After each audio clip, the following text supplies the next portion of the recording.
Welcome back to another episode of the Links Golf Podcast. I am Al Lunsford, digital editor for Links, joined by Joe Passov. Joe, in 1968, I got a quote for you. Richard S. Tufts said, "The average golfer is inclined to become emotional when talking about golf course architecture." And that's what we had happen in a few weeks in the rear view. We're circling back to a topic today that became um, a hot debate on the internet streets, at least, and that's long par three holes. We're going to get into long par threes, the merits, what some pros had to say ahead of the U.S. Open at Oakmont, because there was a notably long par three there, and give you, yeah, some of our favorite long par three holes that we actually do like. It's not, confirmed that we like all par threes, but there are some out there that we really appreciate. Before we get into all of that, we are presented this season by Perry Golf. Since 1984, Perry Golf has been the gold standard in luxury golf travel. They're not just tour operators, they're your partners in accessing golf's most exclusive experiences, including the Open and guaranteed tee times on the Old Course at St. Andrews. With thoughtfully designed itineraries spanning more than 40 countries and 6 continents, choose from their intimate small group tours, elegant golf cruises, or fully customized tours for your private group. Their experienced hosts will ensure every moment unfolds seamlessly, from teeing off at legendary courses to discovering local cultures and staying at exceptional hotels. You ready for extraordinary golf adventures? Let Perry Golf show you how far the game can take you. Visit perrygolf.com, Perry golf.com, and play the game, see the world. Joe, you've been doing some world traveling yourself. And speaking of polarizing par three holes, how about a par three that starts with you teeing off through a waterfall? Let me hear more about that. Okay, Al, nice segue, I must say. That was skillfully done. And I just this week was at the Big Cedar Lodge in the Branson slash Hollister area of Missouri. We know right on the Arkansas border in the heart of the Ozarks. And, Big Cedar Lodge has been sort of at the center of the golf universe in terms of new golf courses for the past 5 to 10 years. And the latest offering, you've been seeing it on social media and maybe looking at some videos. It is called Cliffhangers, and the golf course architects are Johnny Morris. Yes, the man who founded, owns, developed Big Cedar Lodge as a golf destination, and his son JP. They co-designed. After having worked with a lot of great architects prior to that, they decided to kind of take this one on themselves. And again, they had plenty of help, and they are certainly the first ones to say lots and lots of people. But this golf course is called Cliffhangers, and it is absolutely incredible, memorable, spectacular. All of those adjectives that we kind of go a little light on when we write, otherwise, we're accused of breathless hype. But what more can you say about this golf course? Other than it is unlike anything you've ever seen before. All 18 holes, and they wedged in 18 holes here on a really difficult, limited piece of property that's just steep elevations. Almost nothing else they could do with it unless you had enough money and imagination to figure out how to route 18 golf holes here. So every one of them, short or longer, but none of them is very long, uh, are fantasy calendar kind of golf holes, either through the use of sand or the green design or a water feature. And then the one that is attracting most attention right now is the third hole called Lion's Den. And I ain't lying. It was named that way because under construction, a mountain lion was spotted in these caves, these eroded natural limestone caves. And they got the bright idea uh, to use this cave and put a tee box in there. Now, again, you're not going to get a lot of sunlight in there. So the tee box is synthetic grass, but the turf is phenomenal. I mean, it takes you a few holes to even realize you're not hitting off just nice, firm, natural grass. So really, really excellent job at that aspect. And then what you're looking at is this cave over you, this waterfall coming down a little heavier on either side. So it's not like you're having to hit through some kind of hurricane. It's just Mhm. water Right. falling and a little further on the sides. The hole's 115 yards and it's a little bit downhill. So all you really need to do is punch a wedge, a little three-quarter it sort of thing. And it's just incredible. If you love traveling, you can call this a gimmick. Okay, fine. There's nothing else like it. It is not exactly Donald Ross, A.W. Chillinghast, natural golf of that type, but it's Johnny Morris natural golf and his son JP, because this is a naturally occurring phenomenon on this piece of property.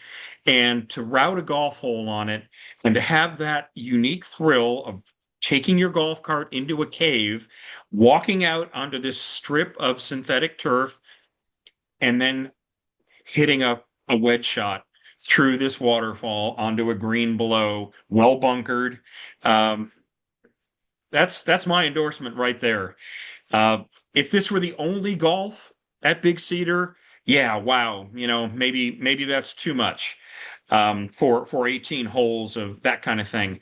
But because there's two other all-world par three courses already that are spectacular in their own right, plus three really strong championship courses, why not? Just for guests to have this thrill to be able to experience golf like this and not take it too seriously. It is all about having fun, and I have to say that was fun.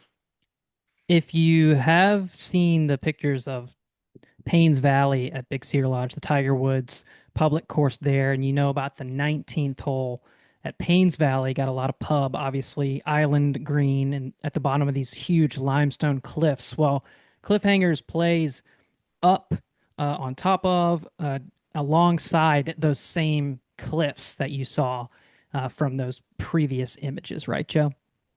Exactly. Yep. So two or three different spots on cliffhangers overlook that 19th hole, that bye hole on Paynes Valley. And that hole is one of the most spectacular in the country, in the world. And then now it's got a new little brother where you've got a half dozen or so holes that can challenge that in the spectacular department. It says 18 holes ranging from 60 to 170. So this is not going to enter our long par threes conversation, but I mean, you can call it a gimmick because it is. And I always feel like that has a negative connotation, but it bills itself as an adventure course. And that's like the whole point of the destination is one great outdoor adventure from Johnny Morris, who, by the way, fun fact, he's the founder of Bass Pro Shops. So golf is kind of at Big Cedar is sort of like just a part. I mean, this place is absolutely massive. There's so many things to do. It's all about being in the great outdoors, and I can't wait to bring my family to this place. But it's about so much more than the golf. Even though there is a lot of golf and really, really good courses from Tiger, Core Crenshaw, Fazio. Let's see, is it Player and And Nicholas? Nicholas, And then yeah, there's like a Tom Watson designed putting course too. putting So, course, yep. I mean, it's a really remarkable destination. Yep, no question about it. And that's the thing I'd say. For you architecture buffs and purists, and we know you're out there watching us, listening to us, there's plenty of architecture to go evaluate on the other golf courses. You can say what you want about what Tiger Woods' design accomplished with Paynes Valley. Compare and contrast to what Tom Fazio accomplished on his golf course there, and also Coeur Crenshaw. I mean, how nice to have that combination of modern architects and what they did with Ozarks National. Um, don't get full of yourselves when you go play cliffhangers, okay? Evaluate the architecture elsewhere. Appreciate cliffhangers for the fact that you've got 18 fantasy calendar holes and just go enjoy. Have fun. Don't overthink it. All right, Joe. Well, thanks for that report on Cliffhangers, the new par three course at Big Cedar Lodge. Glad you had a good time and a glowing endorsement of it. Can't wait to see it myself. Let's shift over to what we're going to talk about today. And this all kind of stems from at the Memorial Tournament. This is where it dates back to leading into the U.S. Open. There were several players, even Jack Nicklaus himself, who hosts the tournament there at the Memorial, obviously, asked about a notable hole coming up at Oakmont. Uh, it was the par 3 eighth that stretched to basically 300 yards for the competitors during the 2025 U.S. Open. And so this was coming up. They were asking players their thoughts about it. And if you have a few minutes for me to listen to a few quotes from players, then I'll tell you what they said. And essentially, after some players chimed in, that's where you get armchair architects at home on their computers also weighing in. We had a lot of discourse on this topic, whether or not, like, why do you have long par threes? What's the point? What makes a good long par three hole, etc. And so to lead into that, here's what we had. Victor Hovland was one of the players that was asked about this hole, and then in reference to par threes that play really long, he said he doesn't like many of them. He said, "Yeah, I mean, it just becomes hard. I just don't think when you have to make a hole that long, it just doesn't become that great. It becomes just like, okay, you get a certain target here, and then you got to hit a shot around there and make a par and get out of there instead of a shorter par three that entices you to get close to it. But if you're a little bit off, you're either in the water or in a short-sided spot, or if you bail out, yeah, you still have a tricky little putt. I just think all the best par threes are under 200 yards. You can maybe have it just over 200, but as soon as you start to take head covers off on par threes, I just think it gets a little silly." Start there. Well, I mean, what he said was fine in terms of, preferring short par threes. There's no problem with that at all. But you could maybe find pick holes in what he was saying about, there not being any par threes over 200 yards, basically, that are great. Um, I'll keep going if you'd like, because we had more. Justin Thomas was another player. He said, "Yeah, I couldn't tell you a par three over 250 yards that's good. I would say architecturally. Oh, sorry. Yeah, I couldn't tell you a par three over 250 yards that's good, I would say architecturally. Obviously, you have 16 at Cypress Point is pretty special, but I definitely think there's some potential viewing reasons that makes it a great hole. So I'm a big short par three guy. I think a lot of us, a lot of players and people that watch golf are. That's my opinion." And then specifically on the eighth at Oakmont, that's not my favorite hole in the world. I think you could do some other things with that, but everyone's going to have to play the same hole, and you're going to have to execute the same shots. And I would love 4 threes on it right now if I could take it. Lastly, we had Jack Nicklaus, who, specifically referring to that eighth hole, said, "I haven't played it since they lengthened it to be a short par five." And later said, "I think it's difficult to make a good long par three. I think it's a very difficult thing to have a hole where you're standing back hitting a wood at a par three." His philosophy, when asked about long par threes, I don't know. I don't have any on my golf courses. But do you need them? Probably not. I can't answer your question because I don't like them. How's that? I've always liked I always like to take on a golf course. I like to have one par three in the 220 to 235 range. I like to have two of them right in the 190 to 210 range, and then one usually somewhere shorter, 170 or shorter. I like to get a short par four, a three, a longish one, and two middle ones, and then hopefully play in different directions so the wind conditions will be different. So that's a little bit of a look into Jack's philosophy. I thought it was interesting. You had both Nicholas and Thomas say that. Nicholas and Thomas designed together Panther National down in Florida recently. Just thought it was interesting. They have, if you played it all the way back from the 7,800 yard JT tees, they had a par three that was 230. They had one that was 163, another at 230, and then one at 246, which that's the 15th at Panther National, was placed at this like 80-yard long green or something. That 246 one. Again, that's from all the way back. But it's funny to say to Nicholas to say uh, I don't have any on my golf courses, and then you have this course that two of the Yeah, guys I asked like about it. I like the way Justin Thomas said, "Yeah, I couldn't tell you a par three over 250 yards that's good." Right, Well, yeah, yours was 246, so you got 246. in under the wire. Yeah. That was very clever. I don't know if that was intentional or not, but he hit it on the button. So, all that being said, Joe, we've got all that out there in the air.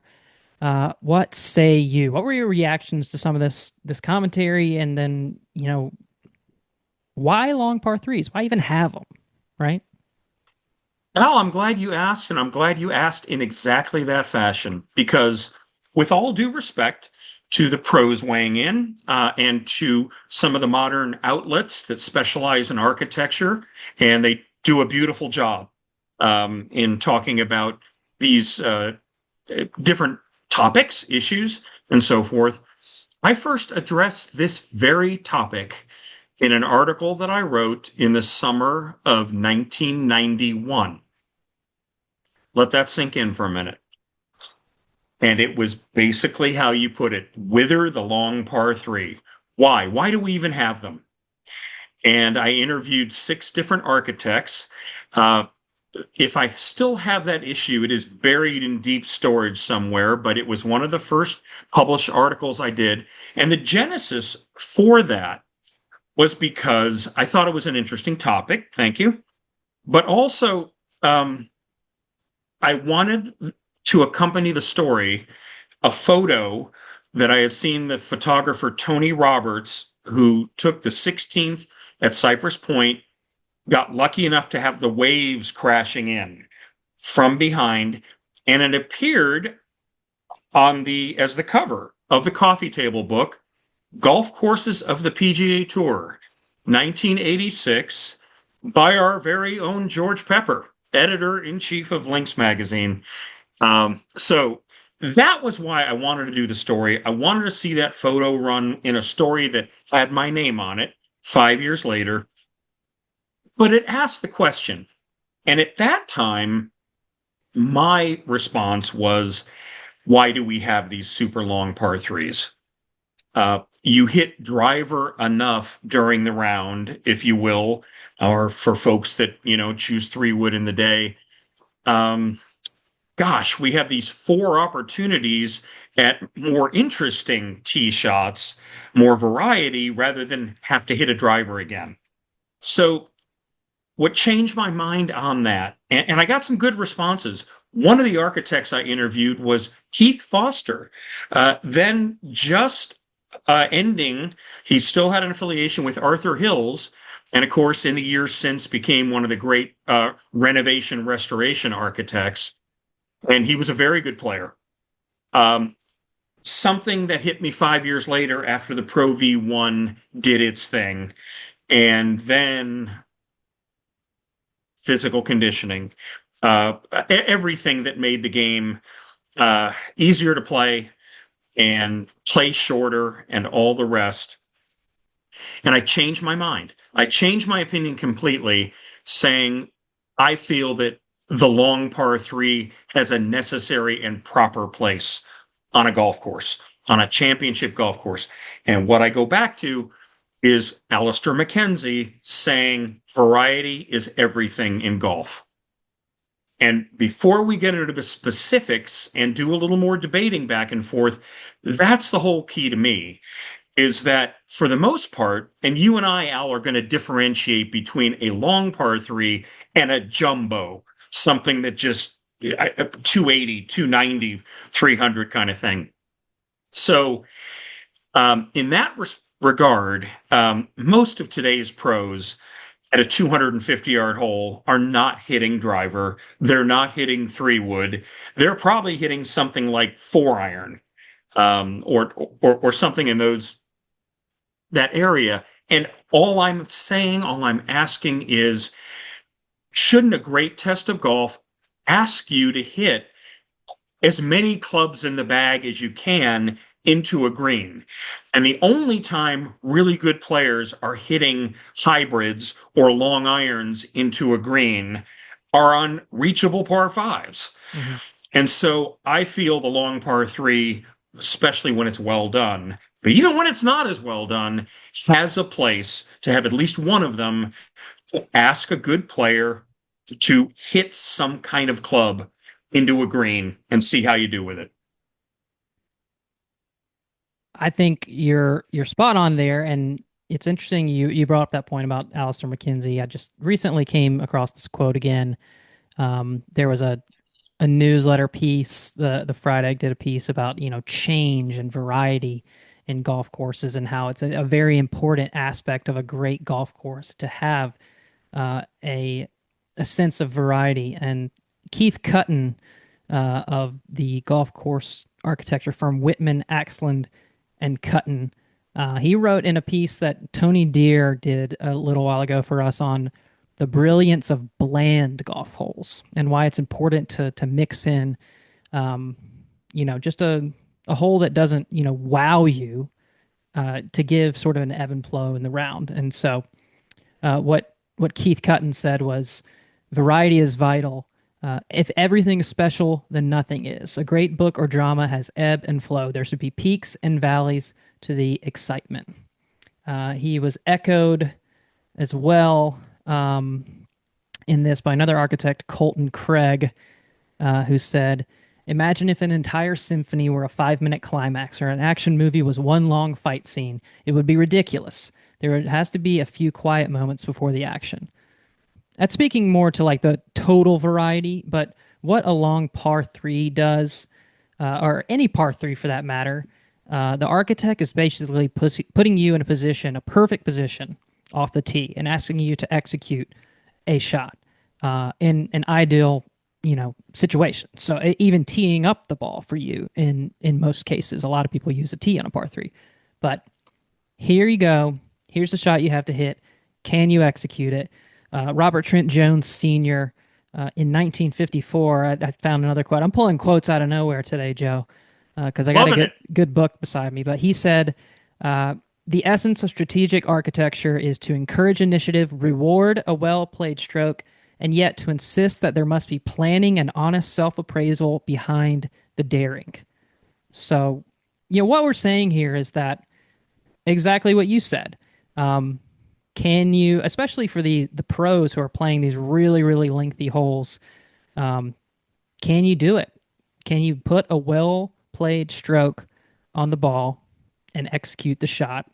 Um, Joe, I think what a lot of people don't like about long par threes is that it becomes a hard par, easy bogey for many.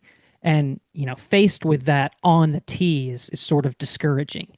You essentially have to hit a shot in the right position on the hole to have any chance of making par. And birdie is just sort of like, you pulled one out of nowhere and you run away as fast as you can. But par is hard, easy to put a plus number on the card.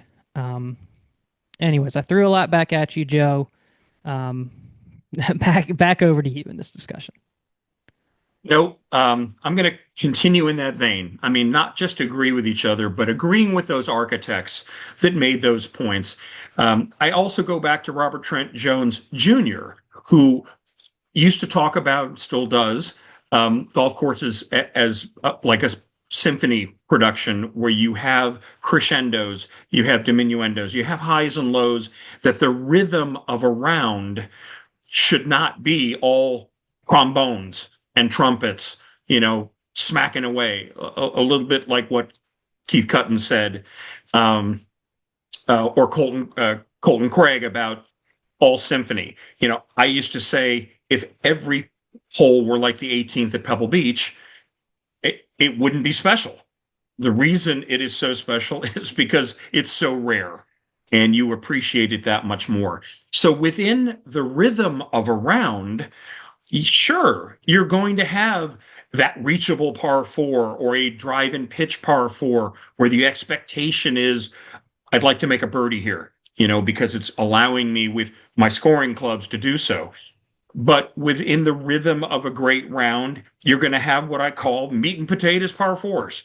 There aren't big expectations of birdies. In my day, it was 450. Now it's 500 or 520. And it's just put a drive into play and find the putting surface somehow. If a birdie happens, fantastic. But basically, you're really looking at par. So with long par threes, and then jumbos that we're going to kind of talk about, both separate and together. I think at least a reasonably well-designed version belongs on every routing because of what you're asking a good player to do. Now, for the lesser player, back in the days where there weren't as many tee box options, yeah, okay, you've been hitting your driver all day and now it's 210 or something. And for a lot of the 15 handicappers out there, that was another driver. And who wants to do that on a par three? But by the same token, okay, if there is a shot to be played with a 3-wood sitting up on a tee and there's strategy involved, or there's a match play aspect where you can give it a go and make a comfortable three versus go to a safe spot and maybe get up and down, maybe not. Those are those aspects of, say, a par 3.5 for match play purposes. I just think now in today's game, at least one long par three is vital to a great golf course. Again, the other debate is the jumbos and whether those are legitimate and have those places. And that's a couple of the holes we're also going to discuss today. Let me posit a few more things here before we go to like some of the really well-known examples and some of those jumbos. But you talked about going for a reachable par five and two. I mean, that to me, if you have a well-struck shot, looking at that shot and thinking about it, having a chance to get on the green is one of the more exciting shots you can hit in golf. Same with like a drivable par four. If you have that sort of ability to get on or close, why not treat the par three that's super long in this same respect and having a club you're not normally used to hitting into the green, giving that a go, playing for the target and achieving that can be a really, really exciting thing.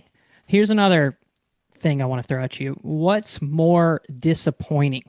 Missing the green on a long par three and making bogey, or missing the green on a short par three and making bogey? It's kind of this in the same way where you're expecting it to be hard par, easy bogey. I feel like you're less disappointed when that sort of thing happens versus here's a 150-yard drop shotter. You miss the green and make four there. That's sort of a gut punch to your round. It feels like that hole should have been an easy par.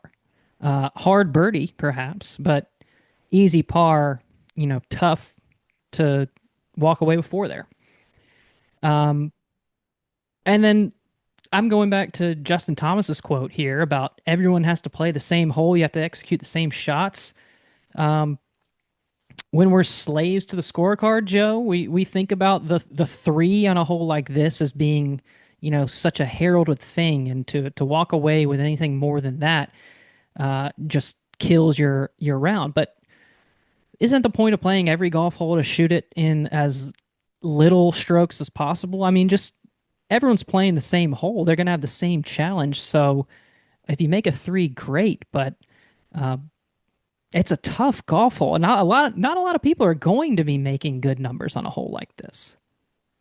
Well, Al, the funny thing is, as we get into this debate on short threes, hard, long threes, and the expectation of a number, of a low number, is part of the difference between our golf and the golf across the pond is our obsession with par. this expectation that just because it's a par three, but it's 284 or a par three of 107, you know, the way the wind blows in Scotland and Ireland, and very often England, par can be meaningless. And we've got a couple of par threes across the pond that are legendary, for their length and difficulty. A couple of them that I first experienced on a Perry golf trip. Um, Give a little plug for the sponsor because that's your chance to look at it and see what I mean. Why don't I just toss one of those out there, which is considered one of the toughest holes in championship golf, Carnoustie and the 16th hole. I think these days it measures something around 250 yards, but it's been that way for a long time. It might be longer now, but you just looked at it and you knew the rest of Carnoustie is so hard, uh, and so oh man, now we got to have this hole down the stretch, and especially in an Open Championship, uh, and I know. I guess I'm trying to think. Oh, our colleague David DeSmith contributes so many good pieces to links, and he did one earlier this year on long par threes on championship courses. Wrote about Carnoustie, mentioned that when Tom Watson won the Open in '75, there he bogeyed the tournament all four times in regulation and still won the Open. So what's happening with 16 at Carnoustie is sometimes you can play into the wind at 250. Oh, almost ridiculous to contemplate. But very often there are crosswinds. Occasionally there's wind behind you, but there is firm ground up there. And so, depending on what's going on with the wind, it comes down to the player, the trajectory of the shot, of a longest shot. And can you put a little draw spin on a lower flighted shot and have it chase up there a little bit? And if so, tremendous expectation of getting your three. You want to pop something up in the wind and let it fly around. There's some pot bunkers and some lightish rough that are going to make it real tough. And you're looking at a four, possibly worse. So the hole isn't exciting visually or otherwise, but as a test of your golf at that point in time, under those conditions, it serves a great purpose. I think that's the end of the argument there when it's really all about stroke play. Like match play, there's no argument. This is a great match play golf hole if all you're doing is playing a match against one another. Who could get it in the hole in the fewest amount of strokes? It's all of a sudden when we're assigning this a number that you have to attain to stay level par is when people are all up in arms about, it's a par three. It's way too long to be that. But if you're just going in a match play scenario, like same hole for everybody, like the par is irrelevant overall. It's just who makes the best number on the hole. So you mentioned Perry Golf again. I want to give a shout out to them in their fifth decade of golf travel.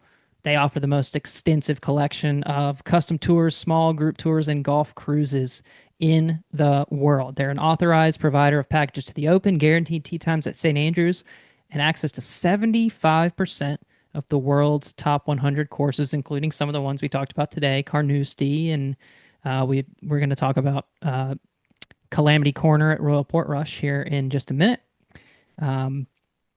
But 40 countries, 6 continents, Perry Golf can take you all over the world. Again, they don't just plan your trip for you. They create the entire experience. So perrygolf.com, discover where golf can take you. You mentioned David's article. For those interested, it's the longest par threes in championship golf on linksmagazine.com. And goes all the way at the very top is that 8th at Oakmont. The bottom of the piece gets down to Calamity Corner. What do you know about the 16th hole at Royal Portrush as a strong example of this very long championship par 3 hole? Yeah, Portrush is another one. And we're very, very excited to see it back in action again. For years, it was the 14th hole. And when our friends Tom McKenzie and Martin Ebert uh, created two new holes for the golf course that switched to the 16th hole, even more pivotal. No, pivotal, that's not a word. We'll go with pivotal late in a round. And it is a stunning, all-time awesome hole. So Calamity, aptly named, because between you and the green is a huge chasm, basically grass, tufted, earthy, kind of not a place you want to be. And then it continues all the way up the right side so that up flush with the green as a fall off to the right is more of this chasm. Again, pretty much a grassy chasm. Certainly, one of the greatest threes I've ever made in my life was hitting it to the right of the green. And yes, a miraculous wedge straight up in the air to, 10 feet and sank a par putt. But complicating factors is on the left side. Okay, let's bail out. Well, you've got undulating turf and bunkers over there to where there's no guarantee that just because you've gone safe, you're going to have a relatively easy recovery. So you may as well give it a go. Aim left center of the green and don't risk the terrible trouble. But also in the last go round for the 2019 Open Championship, they lengthened the hole by another 20 yards. So at one time, I think when I first started looking at this stuff, it was in the 210 to 215 kind of range, went up to 236, and now apparently it can play. What does David have it listed at? Maybe even as long as 256. This one has it 236. 236. Okay. So that's where it was for a long time, was in the 210 range. In fact, maybe right at 210. And then it got bumped up because players simply, equipment's better, players are much longer, and the guys wanted to make sure that that same test was in order, and so lengthened the hole by 26 yards. Phenomenal golf hole. Yeah, in a way, I mean, I know you talked about the trouble like short and left. If you're gonna play away from that big chasm that it sits at the opposite side of, but it sort of reminded me of the 16th at Cypress Point a little bit, and how, there's sort of like that risk reward element here where it's either you're going to go for that green or you're going to sort of play to that area short and left in the same way that the 16th at Cypress does. It's all ocean carry, or you can kind of bail out over to the left and leave yourself a chip there. Right. With Cypress Point's hole, however, missing it right, short slash right, is the equivalent of a plane crash. You're not going to recover from that. I guess you can still find your Whereas, ball in this stuff at yeah, Port I Rush. proved that if you can go find your ball right of the green at Port Rush, you can actually make a par, or a bogey, if Sure. you will. And at Cypress, I think what's cool about that one, and again, it's only 233 yards, so we're not into the jumbo range yet, is if you're not up for a carry of about 215 yards, with wind usually, there is that safer play where you still have to carry about 130 or 140 yards of ocean, hit into a target area of about 170-ish, and then from there, hit a little wedge and see if you can one putt for par. So there is some genuine strategy aspect if you're a lesser player. If it's a normal breeze and you're a good player, you are chomping at the bit, salivating to give the green a go at Cypress Point 16th. Someday, someday I will be drooling over that golf hole. Um, I might just go down the list of the from David's article, the other ones, and I want you to just let me know what stands out to you here.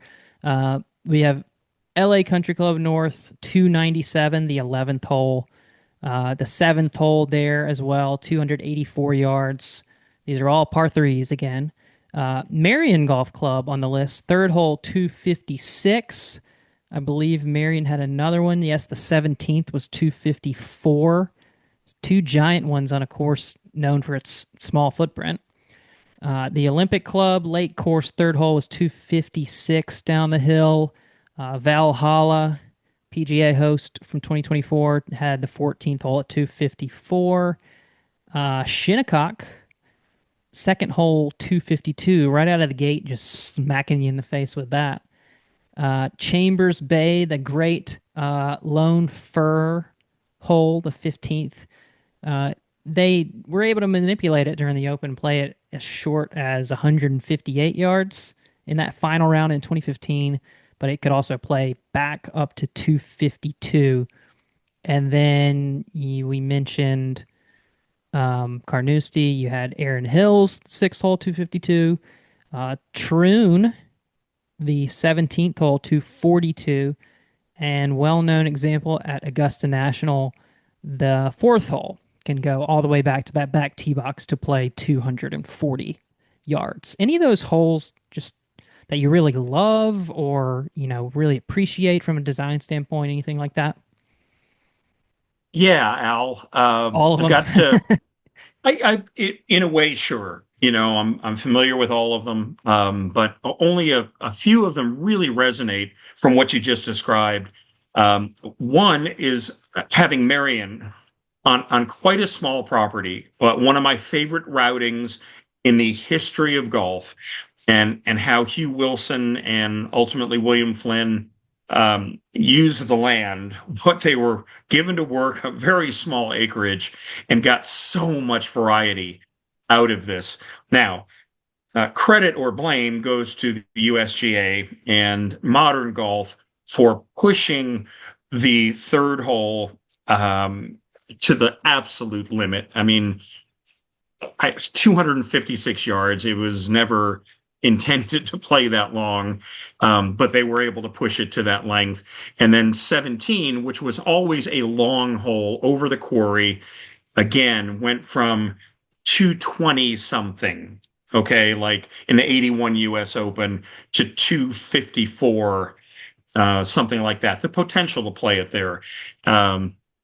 And again, I like the way Marion's third, Tiger Woods, when they would use that tee, he called it a drivable par four. It's just so long, and it doesn't seem to fit the scale as well of that property, to have two holes that are so long. But again, the reason they did that, as we explained earlier, meaning the USGA, the Marion officials, is to say, this is the 21st century. We want guys having to hit some long iron type shots, some hybrid type shots. And this is the best way we can think of, to make this happen, to ask them to do this, because there are plenty of other short holes at Marion where it's all about precision. So that was one of the things that jumped out. Definitely, Oakmont, even after watching it for the US Open this year, it's just not a memorable hole. Okay. Yeah, it's 300 yards, but there's almost nothing that stands out to me, even after Gil Hanse's very good work to inject a little more option value into it. No, the next one I think of is LACC, the 23 US Open, and the 11th hole in particular can play as long as 297. That always was a long golf hole, something in the neighborhood of 235 in the day. But it's a reverse Redan, so you got that aspect to it. You're just kind of coming in from the left side instead of the right side. And on that left side, well restored and enhanced by Gil Hanse, is kind of a kick slope, basically, that said, depending on the hole location and the conditions, not only do you not have to fly it onto the green, but you'd be silly, stupid to actually want to fly it onto the green. And instead, let's use this slope, short left and left of the green, to put your ball there and let it funnel down. And that's how you get close. I mean, that's how the original Redan played at North Berwick for all those years. It was about the ground game that helped get your ball to where it needed to be. I love the fact that that's part of championship golf again, in some respects. So LA's seventh hole has similar things going on there. Tiny bit shorter. I still like the 11th better. Love the background with it, the scale of the bunkering. Um, and there was one more in there, Al, that jumped out at me. And let's see if I can get to it before the end of this podcast. Augusta National's fourth. Yeah, When that one's sort of like the opposite of the LACC hole, right? In that it's just hit it to this spot and not like you have to hit an exact target. they don't use the back tee every round, Yeah. when they do, it is not my favorite. And I remember 20 years ago talking to Tom Lehman when they stretched this tee to 240. In fact, I was talking to Tiger about it when they made these changes. And I totally understand the club's justification in saying, well, in Bobby Jones's era, this was a 3 iron. And so we want to make it a 3 iron or a 4 iron again, if you will. But in Bobby Jones's era, the greens were not running 12 and 13 and 14 at times. They were running about 6, plain and simple. The firmness was relatively similar, but the whole being modeled after Eden at St. Andrews is so much longer, and it's just there's so little excitement generated by the whole. It doesn't do much for me. I just think if there were a little bit more of that kick slope aspect to where a clever shot could actually funnel close. Once in a while, one of these incredible players of today's era flags one. I mean, hits an incredible shot that just carries the front bunker and settles in near the hole. It's just an incredible golf shot from an elevated tee, but with a really long club. It's just, given what the other par threes are all about at Augusta. I like the fact that there's variety. Again, kind of take your three and go quietly. Hmm. Ken Ventura used to say, but there's just not much more working for me on that one. Yeah, and that's the argument for, again, going back to variety. If anyone asked, it's going to be number 4 of 4 ranking the par threes at Augusta National for sure, contending with 6 and with 12 and with 16. But, you know, like you said, it's there's not going to be a lot of excitement. There's only ever been one hole in one in the Masters on the fourth hole. Jeff Sluman, 1992. But it is a good chance to gain some strokes on the field if you can walk away with par or better at that hole. It can be pivotal in that way. It's not going to punish you too badly for walking away with bogey, but in the other way, it can be really important to um, a Masters Right, competitors and that round. exactly, Al, and that's why within the rhythm of the round, um, that I'm perfectly fine with it. Yeah. I wish there were a little bit more that could and would happen on that hole, but given the other three and the reachable fives and the longer four, it all fits in very, very nicely. So I used to loathe the long par three holes growing up on the course I played. There was a hole, the eighth hole at Alamance Country Club is an uphill, longish par three. Could be playing up to like 180, 190 yards. And as a junior playing that hole, that was always very difficult. Not hitting the green very often in that hole, sort of surrounded by bunkers, propped up. And the other one was a long par three on the backside. This was 14, which played about 200 downhill. And just as a junior player, starting to hit it long, but still not long enough to really warrant playing the men's tees like I was. Uh, just left a bad taste in my mouth those holes over time. But over time, I've really come to appreciate them and then this style of golf hole in general. So I've got a few examples of ones I really like. Do you have a couple lined up as well? Personal picks? Yeah, yeah. I mean, I think one of the holes I definitely wanted to talk about. personal experience and then also in general in this discussion of the long par three, including jumbos, Hmm. is one of the ones that probably caused the most controversy at the beginning. I mean, in a mild way. We're going back to 1963, 64, when Mauna Kea on the big island of Hawaii opened with a big three match between Arnold Palmer, Jack Nicklaus, and Gary Player. So this was Robert Trent Jones Sr. at the height of his powers and Rockefeller Resorts and televised. It was a big deal. And the third hole that was built out there, and it's still incredible, following another renovation restoration by Robert Trent Jones Jr. and Bruce Charlton. Um, Back then, it was 250 yards. And the stories go, and a little conflict here and there, as old stories do, but the story goes is that Gary Player could not reach the green in the practice rounds with a driver. And so Arnold needed a driver. And of course, big, beefy Jack Nicklaus at 22, 23 years old was able to reach with a one iron. Um, but if Gary couldn't reach it, okay, maybe that wasn't fair. And so they moved up one tee box in those days. And I think a player still had to hit a driver, but all three were able to reach the green. So when you set up a golf hole, and this is over the ocean to kind of a nice large green that's tilted on an axis, but ringed with seven bunkers. Again, like Cyprus, the ocean's coming in, but this time it's coming in from the left. Um, if a major champion can't reach the green on a par three, it's probably too long. I mean, plain and simple.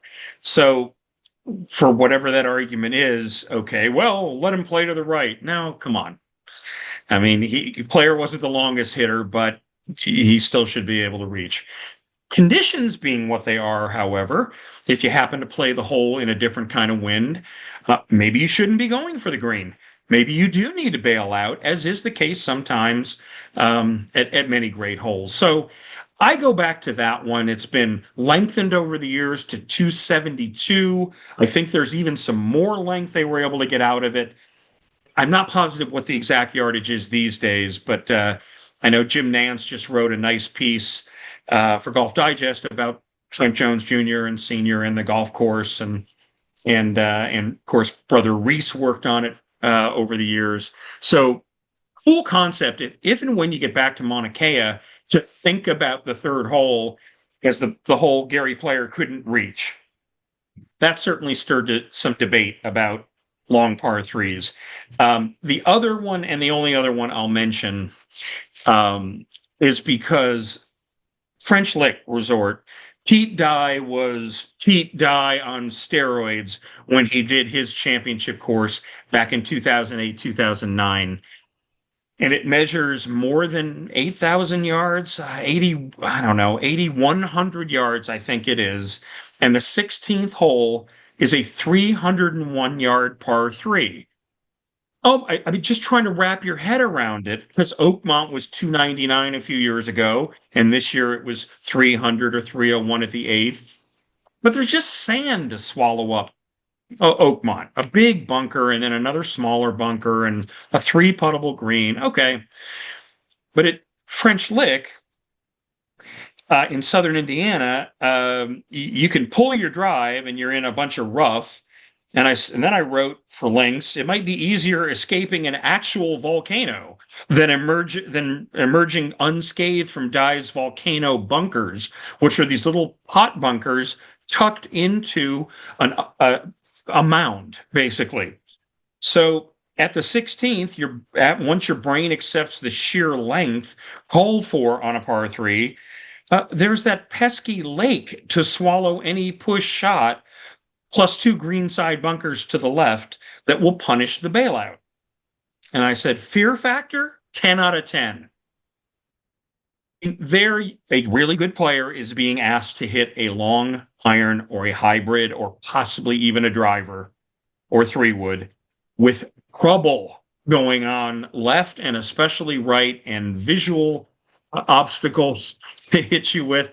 That's the point of what Pete wanted to do, was get you nervous, build some anxiety and say, can you pull this off?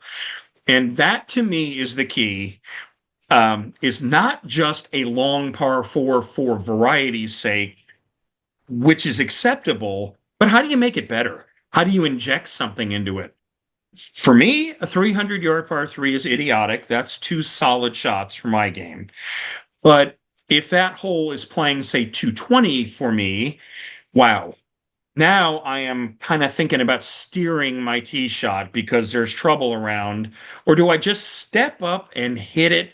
And the feeling you get when you have reached a green on a hole that difficult is tremendous. So, kind of my final word, Al, on both the concept of the long par three, defending it within the rhythm of a round for variety, and the pluses and minuses of some of these jumbo par threes that I think do have a place in the game, but only when they're well done and sufficient to challenge the elite player.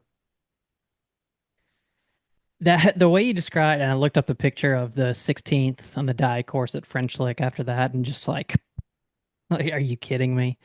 Going back there from 300 yards to play it as a par three, 220 a little bit more manageable. It reminded me of like the conversation around the 17th hole at the Ocean course during the PGA a few years ago, and that was about 223, maybe almost 230. But sort of saying, hey, step up and give it your best shot. I wanted to talk about three really quickly, and then we'll wrap this episode up. Um, Growing up, got the chance to play Roaring Gap Club up in the mountains of North Carolina, Donald Ross course that finishes with a par three uphill towards the clubhouse that plays about 240 yards.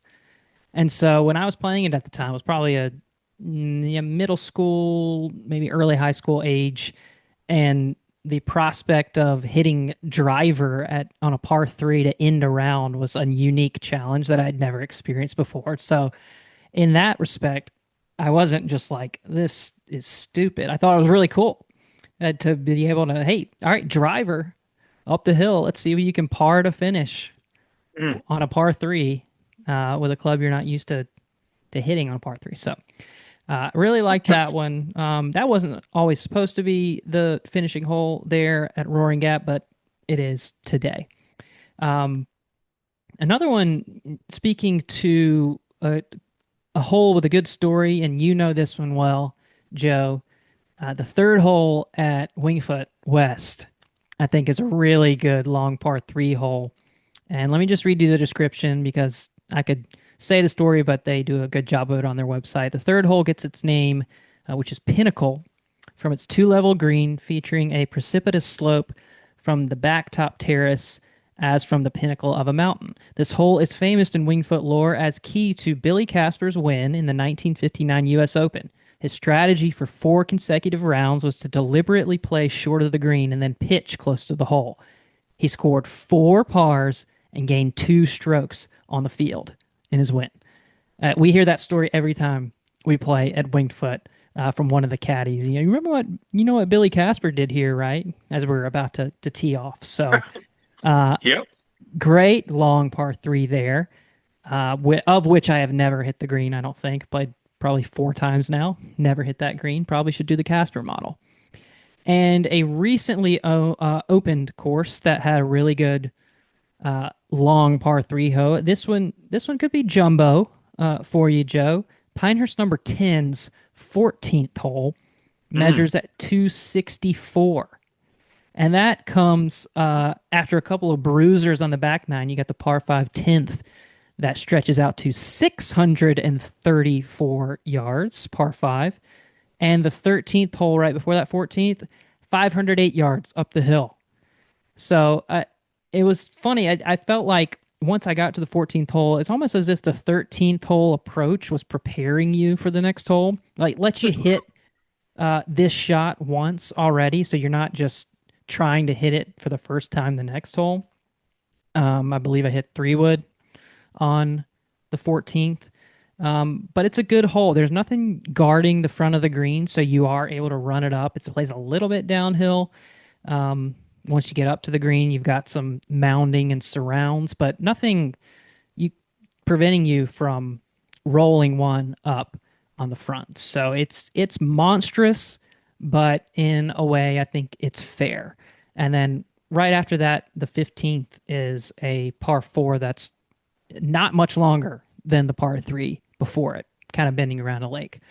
I thought it was a cool hole. I thought Doak and Angela Moser did a great job with that one.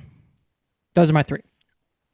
Al, it's funny that you mentioned that word because the story of my 1991 article for the Arizona Golf Journal for the Arizona Golf Association was the Monster Par 3 because sometimes that's what they're called, a lot of other names, and that's really what it was intending because you can set up a hole or design a hole that's 220, 230, that's every bit as difficult or more than a 290 hole just because of the contouring, because of the size and receptiveness of the greens, the hazard value, and so forth.